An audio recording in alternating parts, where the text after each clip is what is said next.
শুভ পয়লা Boishakh. 2200 kilometre বাড়ি থেকে দূরে থাকার পর আমার কাছে যে কোনো ফেস্টিভ্যাল মানে আমার এই ছোট্ট ভাড়ার বাড়িটাকে নতুন করে একটু সাজানো। তাই আজকে আবার আমি লেগে পড়েছি পয়লা বৈশাখের জন্য আমার এই ঘরটাকে সাজানোর জন্য। এই চেন দেয়া ঘণ্টাগুলো আমি দিওয়ালির সময় নিপানির একটা লোকাল দোকান থেকে কিনেছিলাম, আর এই হুকগুলো আমি কিনেছিলাম অনলাইন থেকে। আমার কাছে ছোট একটা ঠাকুরের সিংহাসন আছে, সেটাকে একদম মেঝেতে না বসিয়ে একটা কাগজের বক্সের ওপর সেই সিংহাসনটাকে বসাবো। সেই অনুযায়ী আমি কোথায় কি লাগাবো একটু দেখে নিচ্ছিলাম। আর এই ফুলের মালাগুলো আমি দিওয়ালির সময় নিপানি থেকেই নিয়েছিলাম। বেশ সুন্দর লাগে এই মালাগুলো দেখতে। এইবার বারাণসীতে ঘুরতে গিয়ে আমি ঘর সাজানোর জন্য এই জিনিসগুলো দেখতে পাই। দেখা মাত্রই আমি এই জিনিসটা কিনে নিয়েছিলাম। ঘর সাজানোর কোনো জিনিস আমার পছন্দ হলে আমি একদম লোভ সামলাতে পারি না। একসাথে বেশ অনেকগুলো কিনে রেখেছিলাম, পরে যখন গোটা ঘরটাকে সাজাবো তখন এটা ভালো করে ইউজ করব।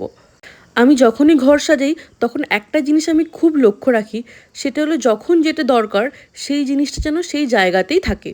যেমন এই টুপি, ব্যাগ আর চাবি আমার বেরোনোর সময় গেটের কাছেই দরকার পড়ে, সেই জন্য এগুলোকে আমি আলাদা করে বাক্সবন্দি করে রাখিনি। যেখানে দরকার ঠিক সেই জায়গাটাতেই রেখেছিলাম। আমি আমার বাইরের দালানের গদির ওপর সবসময় পুরনো শাড়িগুলো ইউজ করতাম, আর একটু পুরনো শাড়ির কাপড় বেঁচেছিল সেটা দিয়ে সুর একটাকে একদম ঘেরে দিয়েছিলাম যাতে দেখতে খারাপ না লাগে। এই কাগজের বাক্সটার ওপরই আমি ঠাকুরের সিংহাসন রাখবো। এমনি রাখলে তো ভালো লাগবে না, সেই জন্য গিফট র্যাপার নিয়ে এসেছি। এটাকে দিয়েই ভালো করে প্যাক করে নিতেই জিনিসটা কীরকম সুন্দর দেখিয়ে গেল। ছোট ছোট জিনিস চেঞ্জ করলেই জিনিসটা দেখতে কিন্তু খুব সুন্দর হয়ে যায়। শুধু একটু বুদ্ধি খাটিয়ে কাজ করতে হয়, আর ঘর সাজানোর জন্য আমার বুদ্ধিটা বেশ ভালোই চলে। আর পয়লা বৈশাখের জন্য আমি এই জামাটা কিনেছিলাম। জিন্সটা কিন্তু পুরনো, শুধু কুর্তিটাই নতুন। বাড়িতেই থাকবো, সেই জন্য লুকটাকেও একদম সিম্পল রেখেছি।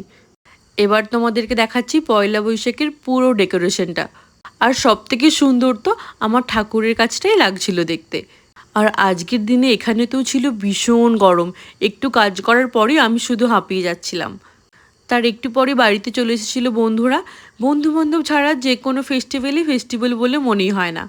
সারা দিনের পর সবাই মিলে একসাথে বসে খাওয়া দাওয়া আর গল্প, এটা না হলে ঠিক ফেস্টিভ্যালটা মানায় না।